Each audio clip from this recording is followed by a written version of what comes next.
everyone, this is Jonah Mark and I'm here at Cafe Reptilia. Let's see what's inside. Reptilia is located here at Sorrento and there's a 100 peso entrance, but it's consumable, and then you get to pet their star of the cafe, which is this snake. Hello, Kim. How do you find your friend? Very nice. And cold. And cold. Oh my. Wow. So they're not really afraid of the snake because they say he's already used to human presence. The snake is called man-o in Ilonggo. So snakes of whatever kind, whatever, species or whatever, they're called man-o. A lot of snakes in this cafe. That's why it's called Cafe Reptilia. First time mo, Sherwin? First time? Wala ka man na-hadlock? You're not afraid? Okay lang. Likes me. How do you know if it's a he or a she?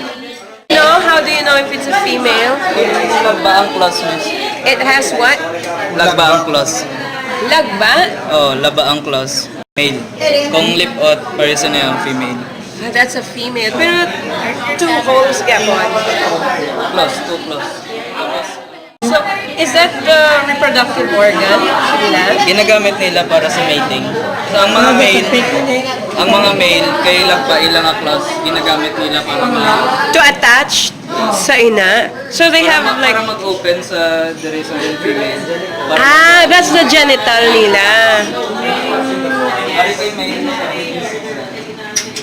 That's the male one. May klo. May lalaki. Doon ka ba? May klo yan ba? Laba ang clause. Okay.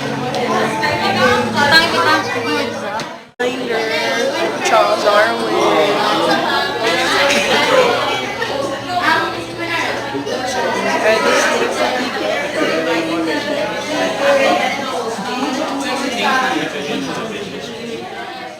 But they're really very friendly and lazy. How old are these snakes? How old are they? 2 to 3 years. And the big one, how old is he? 8 years. 8 years. And then what's the most mature age? Almost How old? 50. 50 years? Wow. So it's still a young snake. Ma-expand. Expand pa gidya. Wow. Ano ka ba anak ito? Nagaluno man sila. Ano na, molting? Shed. Aga shed? Anong tawag sila? Shedding. Shedding? Ang samot sa mga spiders. Spiders na yan. Ang shedding, kada sa sila naga-shedding. Hindi man siya mapakpal kung saan agad siya. Pero is mga 3 weeks gawa na. Every 3 weeks? So every 3 weeks, may ara siya. May ara siya sang bago nga skin. Also have the bearded dragon, which are commonly found in Australia. Bearded python. The first snake is a North American species of a rat snake that subdues its small prey by construction. So these are the things that you will find under your table when you eat here.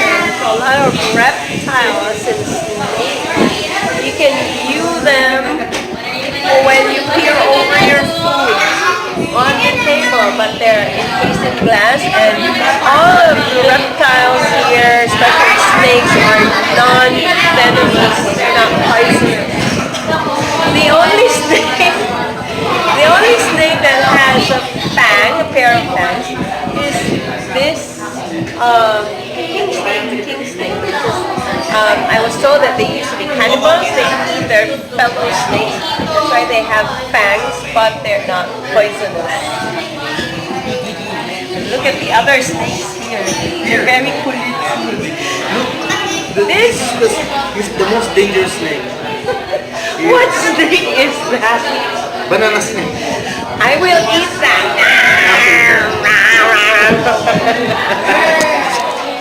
Important that you wash your hands before and after you have those snakes. Why, Charlie? I'm not sure also I'm just following stuff. They're for hygienic purposes. But I was told there's salmonella daw. Is that true? No, you could. Or you could spread something. Okay, so better wash your hands. As a matter of policy. As a precaution. This is John Hart here at Cafe Reptilia. Next time you come around here at Sorrento, go to Cafe Reptilia and have a look. Visit their cool friends, cold-blooded friends here at Cafe Reptilia. Bye-bye for now. See you in our next video.